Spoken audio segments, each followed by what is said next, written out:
Good afternoon from Oakville, everyone. It's Anika Menon from hearthealthbrainhealth.com, encouraging healthy grieving and mindful actions. Today, I wanted to talk about an important Sanskrit word, which is called Shraddha. Shraddha. And interesting that this is a word that Buddhist philosophy is aware of and Hinduism is aware of, and all of us might be aware of the concept behind it. So today, I thought I'd help you learn the concept behind this. So I've got here this definition. It says Shraddha is a Sanskrit word referring to a concept similar to faith, drive, or purpose. Although it does not have a direct English translation, it describes a type of positive energy that comes from a deep within a person, shaping their world and life.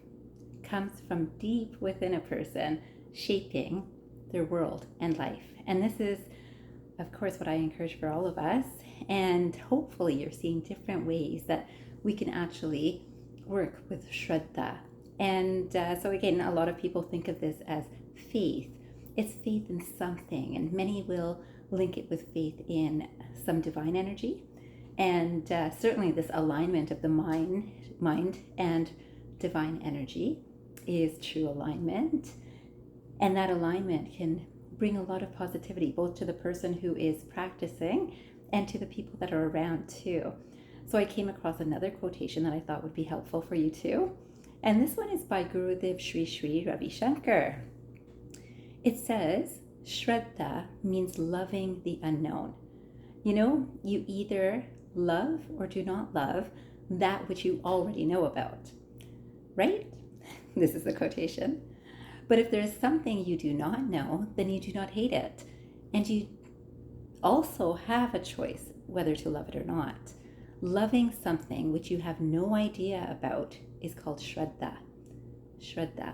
Loving something you have no idea about. And this is often what's linked with the unknown space of divine energy.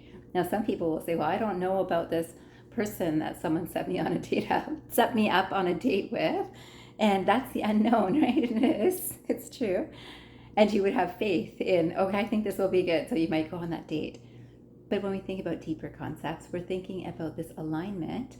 And this Shraddha is also a very good awareness to have when one is meditating too, because this union with divine energy is the intention behind meditation.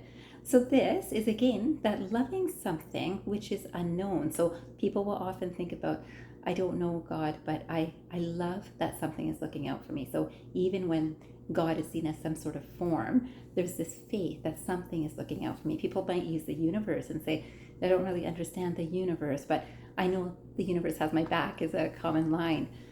And then, of course, people will even say that I know there's an energy, there's something that I feel protected. I feel like there's something helping me, and I trust it. I have faith in it. So this is all Shraddha.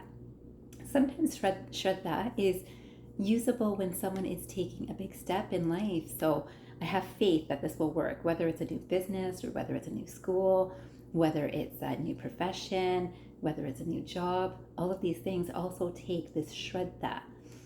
Then I thought that it's interesting because, you know, that I love focusing on relationships and how, how interconnected we all are. And we are. And this Shraddha also applies to this awareness of this interconnectedness or this oneness that you might have heard about. Even if we think of the word consciousness, that this is a consciousness that connects all of us. Some people have heard of universal consciousness. Some people will hear about pure consciousness, divine consciousness. So when we think about this as connecting like a web between people. So this quotation I really loved. It's by Khalil Gibran. And it says, the heart's affections are divided like the branches of the cedar tree. If the tree loses one strong branch, it will suffer, but it does not die. It will pour all its vitality into the next branch so that it will grow and fill the empty space. I love that. And again, you might know that when you have faith in a person that is caring for you and suddenly the person stops caring for you. So this could be a parental influence, it could be a friend, or it could be a child, it could be a workplace, anything. So something is caring for you, loving you, and then suddenly it's taken away. So you lose your job, or you lose a family member, you lose a friend, you lose a relationship of any sort. And this, what happens? A person is often feeling very lost, like it's lost a branch, right? So in that, we know that as soon as the mind is able to focus on, okay, this is what I'm focusing on now, this is where I put all my energy, the same loving energy that helped create that bond with the first place the bond was created will be poured into that next place too, or can be. And when we're consciously aware of this, we actually pour that loving energy, which we know actually helps things grow so much better.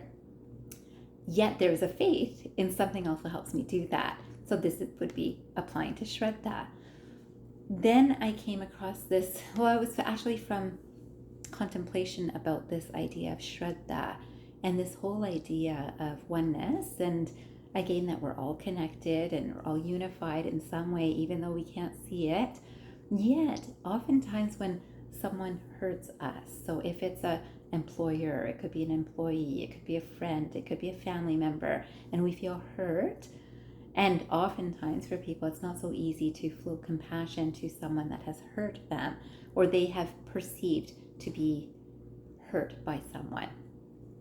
And in that time, it takes a little bit of time of centering ourselves and remembering our own divine energy, that we are, whether you think of this as an energy flowing through you, or whether you're thinking of it as something outside of you that you're reaching out for help for, whichever way, this is requiring Shraddha. And I came across this quotation, which I thought was very inspiring. And it said, "Be like a tree. The tree gives shade even to him who cuts off his boughs." So imagine, this is again back to that branch of a tree idea. And I often look at nature to see what I can learn from it. And I would encourage us all to do this.